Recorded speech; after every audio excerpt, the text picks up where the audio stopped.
Director Cheatle, can you please give me the names of the individuals who are in charge of your con-op for the rally? I'm not going to release names. Can you give me the today. titles? And how No. many individuals? No. Nothing? We had a full advance team that was responsible Who for are the, advancing how many the site. people are the final approval authority? There are a number of people Can you that give me a are number? engaged in approving Can you the give plan. me a number? No, I do not have Okay. a firm number. Can you just confirm whether or not, I understand this is an open investigation, but in order to dispel conspiracy theories, have you guys been able to subpoena the shooter's Discord records, or has the FBI, to your knowledge? I believe that the FBI is working on those. Okay. Is it factual to say that you have not ruled out that the shooter was working with other people or persons? Again, the FBI is conducting the criminal investigation into Can the you, shooter. at least in an effort to dispel conspiracy theories, can you confirm or deny that? At this time, we do not have that there were any other people engaged. So you believe he was acting alone? I do. Okay. Have you been made aware of multiple eyewitness reporting that there was a second shooter on a water tower? I do not have any information related to any second shooter. Okay, the reason I asked that is because according to testimony from multiple witnesses, they did report that. And again, to my understanding, there were over 40 sniper teams that were briefed by the Butler ESU.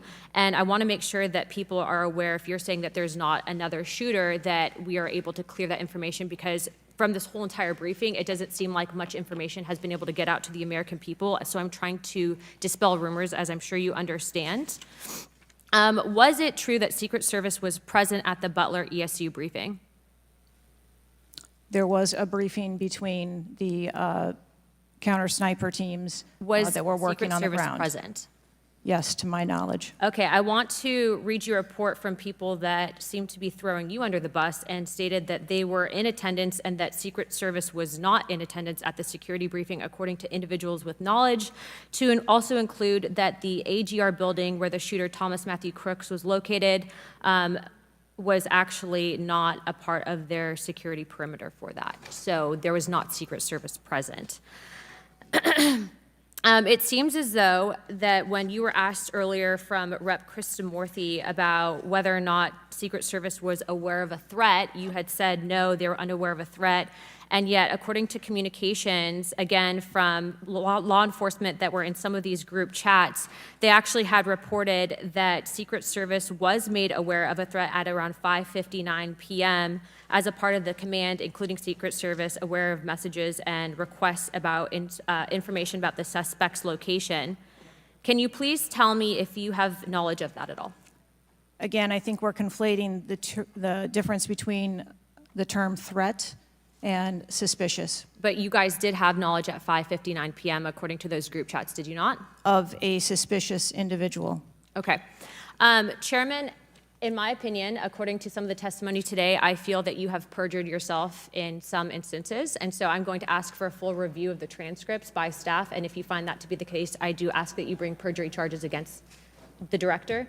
I will say this, it is very frustrating, and I've talked to my colleagues and we've said it to your face, that you have been up here basically stonewalling our ability to get the answers to the American people.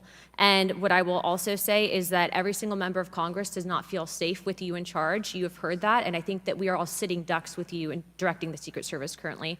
But more importantly, it sends a message to our adversaries that we are not protected, and we are one of the strongest countries in the world, so you have essentially made us a less safe country because of it. As a result of that, I'm asking you to formally step down. I share my same opinions as my Democrat colleagues, and I also think that your efforts to bring forward a full investigation and report in 60 days is unacceptable. And as a result of that, I'm going to do everything in my legislative toolkit to ensure that that happens sooner rather than later. And I'm sure that you know that we brought a vote on inherent contempt against Garland for essentially blocking a congressional investigation, and I don't think that you should be any different. So I will say that I am just completely disgusted by your performance today, and I understand that you're probably in a position where you're being told not to testify, which is why we had to subpoena you. I think that goes back to Garland. But again, that is part of the flushing that we need to get out of Washington, and I would be happy to assist in that process. Chairman, I yield the rest of my time.